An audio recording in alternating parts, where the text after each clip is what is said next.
Salut à tous. J'ai eu une altercation avec le célèbre Moralisateur Magazine. Après avoir voulu avoir un simple débat d'idées théorique avec lui, il a fini par me bloquer, par m'insulter, et puis par m'afficher fièrement devant ses abonnés en disant que je ne répondais plus, alors que de fait, comme j'étais bloqué, je ne pouvais pas répondre. Je vais pas passer 3 heures à décrire son comportement de débile qui passe son temps à traiter tout le monde de facho ou de rouge-brun en disant qu'il ne faut pas que les gens traitent les autres des JW car ce ne serait pas une réalité scientifique. Bien sûr, il a raison, mais est-ce qu'un rouge-brun ou est-ce qu'un facho, c'est vraiment une réalité scientifique quand ça correspond à 90% des gens qui ne pensent pas comme le Moralisateur Magazine? Bref, je vais me servir de son exemple pour vous montrer comment les woke interdisent aux autres de penser et s'interdisent eux-mêmes de penser. Vous noterez que j'utilise le terme woke qui n'est pas une réalité scientifique, aussi pour lancer une petite pique au Moralisateur Magazine qui n'aime pas qu'on utilise ce terme. Ça marche bien entendu avec tout type de militants débiles et dogmatiques. Alors la règle principale pour devenir un woke dogmatique, c'est de tout placer sur le plan de la morale. Quand on a un système de pensée, il y a des axiomes qui sont comme des piliers, qui sont des bases, qui vont nous permettre ensuite de construire des raisonnements. Ces axiomes, ils peuvent être rationnels. S'ils sont rationnels, on peut leur appliquer une sorte de doute cartésien, on peut les remettre en question et se demander est-ce que ces axiomes sont vrais? L'intérêt de cette démarche, c'est que quand on montre que ces axiomes sont vrais, ça permet de renforcer notre système de pensée parce que notre pensée résiste au doute, si vous voulez. Quand on a un système de pensée morale, ces axiomes, on ne peut pas les remettre en question, ça devient des dogmes. C'est comme les valeurs religieuses ou certaines valeurs morales. Et quand quelqu'un ose remettre en question ces dogmes, il devient directement disqualifié, discrédité, comme s'il était impur. Alors quand on est de gauche, ça devient un facho, et quand on est de droite, ça devient un JW, un communiste. Alors il y a ici de l'extrême gauche, des mecs des banlieues, de l'extrême droite, des syndiqués, des papis, même des touristes pris dans le truc. Grenade, ça, hop, grenade dans la gueule. Je vais prendre l'exemple qui m'est arrivé avec le Moralisateur Magazine.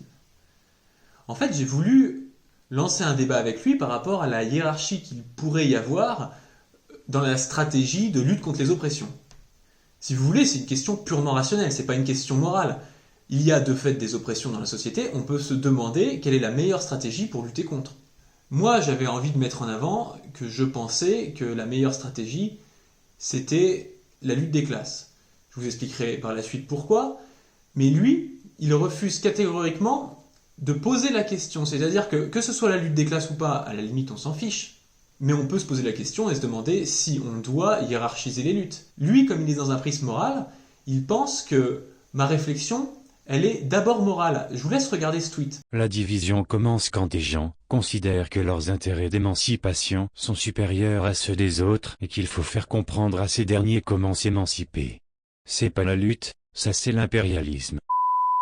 Ce qu'il reproche à des gens comme moi, ça serait de hiérarchiser les intérêts émancipateurs des opprimés. Comme si je disais que les intérêts des ouvriers étaient plus importants pour moi que ceux des femmes ou des personnes de couleur. Il peut alors se permettre de me juger comme quelqu'un d'immoral qui minimiserait le racisme. En appliquant son prisme moral, il transforme la question rationnelle « quelle est la meilleure stratégie pour lutter contre les oppressions ?» en une volonté de hiérarchiser les oppressions elles-mêmes.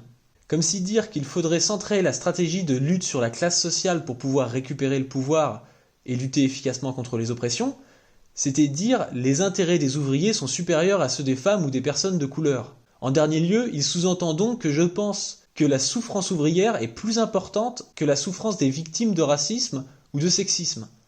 Il pense que mon raisonnement se base comme le sien sur les vécus subjectifs des personnes et pas sur une analyse rationnelle de la société. Pourtant, ce n'est absolument pas mon point de vue. Si je pense que la question de la classe sociale est centrale, c'est parce que je pense qu'en dernier lieu, c'est elle qui dirige la société et non la question de la race ou celle du genre. Pour le dire de manière plus imagée, ce sont des puissances financières qui dirigent l'État. Par exemple, un lobbyiste peut acheter des entreprises clés, ou des leviers de contrôle comme les médias, ou verser des pots de vin pour influer sur la société. Et ce n'est pas le genre ou l'ethnie des lobbyistes qui leur donne un pouvoir social, mais bien leur fortune. Bon, là, je vous ai pris un exemple, et ça fait un petit peu marxisme simplifié, on pourrait croire que c'est un dogme.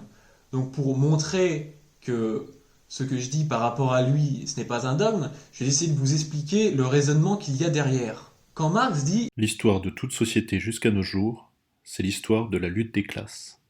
C'est pas parce que c'est un vieux et qu'il oublie que ce serait aussi l'histoire de la lutte des races et la lutte des sexes. S'il veut mettre la lutte des classes en avant, c'est parce que derrière tout ça, il y a un raisonnement rationnel. Marx et Engels, à travers l'idéologie allemande, font l'analyse de ce qu'est l'homme, de la différence entre l'animal et l'homme. Il faut vous rappeler que l'animal est toujours en interaction avec son environnement. Et si on fait changer son environnement, on exerce une pression sélective qui va faire évoluer les espèces animales. C'est les lois de Darwin. La différence que notent Marx et Engels entre l'animal et l'homme, c'est que l'homme dépend lui aussi de son environnement, mais peut modifier son environnement. Et en modifiant durablement son environnement, il va s'automodifier. Ce qui permet de modifier l'environnement, en fait, c'est le travail, c'est la production.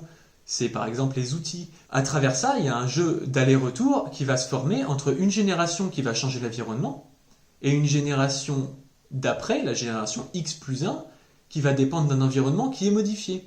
Et dans l'histoire, la production et le travail va expliquer l'évolution de l'homme et l'évolution des sociétés humaines. C'est pour ça que Marx et Engels mettent en avant la lutte des classes, donc la lutte pour celui qui domine les rapports de production à travers l'histoire. Quand je vous dis ça, je peux avoir faux. Si ça se trouve, c'est pas vrai, si ça se trouve, le marxisme se plante. Il y a des débats autour de ça. Mais c'est autre chose que d'avoir un dogme moral et de dire non, on pose surtout pas la question parce que ce serait mauvais en soi. Pour vous montrer comment dans l'histoire la lutte des classes permet d'expliquer les évolutions des sociétés, je vais prendre l'exemple de la colonisation. Bien évidemment, la colonisation a été une étape qui a créé du racisme parce que ça crée des préjugés. On a le préjugé du blanc qui serait le maître, du noir qui serait l'esclave, et forcément, à travers le temps, ces préjugés restent plus ou moins, et ça crée une racialisation des rapports entre les hommes. Mais ce que dit le marxiste, c'est que derrière la colonisation, c'est pas la volonté de blancs qui veulent soumettre des noirs, mais c'est la volonté de personnes qui veulent avoir des nouveaux endroits pour produire, des esclaves serviles qui veulent extorquer des minéraux, extorquer de l'or par exemple.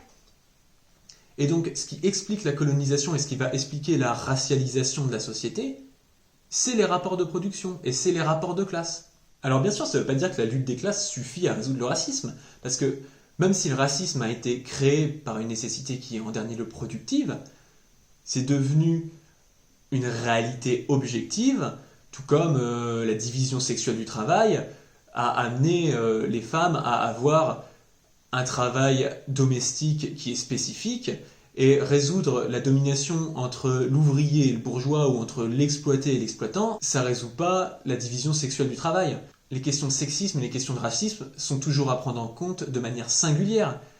En fait, ce que je veux dire par là, c'est que pour atteindre une réelle société avec une égalité de sexe et une égalité ethnique, une égalité raciale, il faut passer par la reprise de l'État, c'est-à-dire par la lutte des classes. Il faut récupérer l'État et récupérer le pouvoir de légiférer. Parce que sinon, ça revient à être comme un enfant qui demande à son papa s'il peut sortir après 16 heures ou après 18 heures. Et son papa peut dire oui ou non. C'est l'exemple de l'URSS qui légifère et légalise l'avortement dès 1920, qui est le premier pays du monde à le faire. Pourquoi ? Parce que le parti bolchevique a réussi à prendre l'État. Sans prendre l'État, on est obligé d'être là à demander une petite avancée qui va prendre 100 ans à se faire. Parce que si on prend la légalisation de l'avortement, par exemple, tous les pays industrialisés n'ont pas encore adopté une loi là-dessus. Tout ça pour vous dire que poser une question théorique telle que je l'ai fait sur une hiérarchie à avoir dans les luttes, c'est quelque chose de purement rationnel, ça n'a rien à voir avec la morale. Et s'empêcher d'y penser par morale en disant « oui mais moi je suis plus pur que toi, je suis dans la vraie gauche, je ne pose pas cette question, donc je suis gentil », c'est complètement débile. Quand on a un système moral basé sur des axiomes moraux, en fait, au lieu d'interpréter les choses pour savoir si elles sont vraies ou fausses, on les interprète pour savoir si elles sont bonnes ou mauvaises. En s'interdisant de poser ce genre de questions, en fait, on s'interdit toute possibilité véritablement émancipatrice et on reste là à faire un espèce d'agglomérat de toutes les luttes qu'on appelle convergence des luttes, mais qui au final n'a rien de radical et rien de révolutionnaire parce que ça revient juste à demander à ceux qui ont les médias et à ceux qui ont le pouvoir de bien vouloir nous laisser avoir quelques bribes de progressisme par-ci par-là. Et ce débat, il est vieux comme Londres. Regardez ce texte d'Engels de 1880. Certes, le socialisme antérieur critiquait le mode de production capitaliste existant et ses conséquences, mais il ne pouvait pas l'expliquer, ni par conséquent en venir à bout. Il ne pouvait que le rejeter purement et simplement comme mauvais. Plus il s'emportait avec violence contre l'exploitation de la classe ouvrière qui en est inséparable, moins il était en mesure d'indiquer avec netteté en quoi consiste cette exploitation et quelle en est la source. Engels, Socialisme utopique et socialisme scientifique, 1880. Engels critique le socialisme utopique. Moi, je critique ici ce qu'on appelle une sorte de sentimentalisme. Je critique des moralisateurs, un dogmatisme, et c'est la même chose. En fait, c'est des gens qui critiquent des conséquences, mais qui ne cherchent pas les causes rationnellement. C'est des gens qui voient des oppressions qui existent vraiment, par exemple l'oppression sexiste, l'oppression raciale, l'oppression de classe, mais il peut même y en avoir d'autres, parce que quand on se base sur des oppressions, en fait, on se base sur un vécu subjectif d'une personne, donc ça peut être la grossophobie, ça pourrait être aussi ne pas aimer les chauves. On m'a reproché d'être chauve, par exemple, tu vois. Tout un tas d'oppressions, et à partir de ces oppressions, elles en déduisent qu'il faut lutter contre ces oppressions, mais qu'il ne faut surtout pas hiérarchiser, parce que sinon ce serait être méchant.